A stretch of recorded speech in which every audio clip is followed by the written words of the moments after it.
Hey guys and ladies, it's late August here in South Carolina. We're entering into the hot time of the year, and I am trying to grow some hydroponic lettuce. These are my hydroponic tomatoes. I have no problem with them. They just do fine every time. And as a matter of fact, I broke off some suckers, you know, the ones that kind of appear in, like this one right here. When it grows inside the crotch of two limbs and the main stem, we call that a sucker. If you break that off and you stick it into a hydroponic solution, it will quickly grow roots. This was a sucker and it grew roots, and let's see if I can show you where it is right now in its development. Yeah, if you look right there, you can see the little root hairs, and it's, if you just stick it down in the water, it will establish itself. With the hydroponic solution, it will. As a matter of fact, I don't think I have any hydroponic solution, and that's just from last year's. I didn't want to give it too much fertilizer. But anyway, back to the lettuce part. I had some lettuce that I started inside a container like this, and it germinated, and they were real leggy.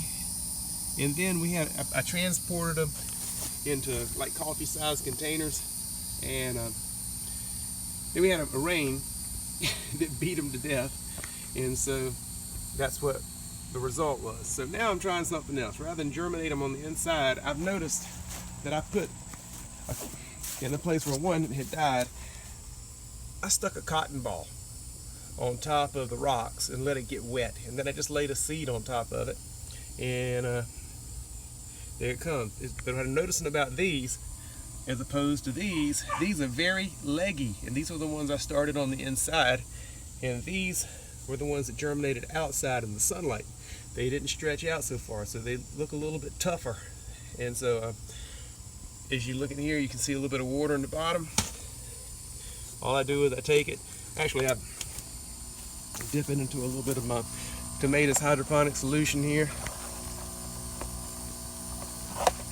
get it wet, and come back over here and lay it on top of the rocks, push it down a little bit, and put a seed on top of it, and the seed germinates there, and the seed will find the water and grow down into it through the rocks, and so it's not a problem. I'm growing romaine lettuce, and this is the ones I'm using. I don't know if it'll work or not, but I hear that they're a little bit more heat tolerant than the other loose leaf lettuces this time of the year. I'll try the other lettuces just as soon as the heat calms down a little bit.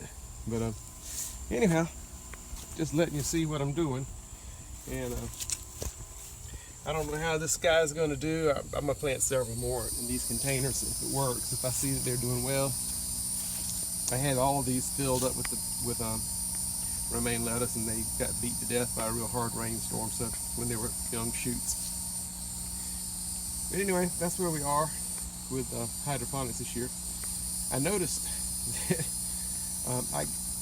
I wasn't able to do much with the hydroponics after the last summer, and when I noticed that I left the hydroponics rock sitting around like that, and I had all kinds of volunteers. I mean, everything was growing in there, including hardwood trees like wax myrtle. That's a wax myrtle seed that fell on top of the rocks, and it started growing. And so hydroponics is very forgiving if you can just get it sprouted. I was really surprised at all the volunteers that came up of different varieties of local plants. And so anyhow, it's just a fun hobby. I enjoy doing it and learn from it, and maybe one day I'll get some lettuce from it. You guys have a good one.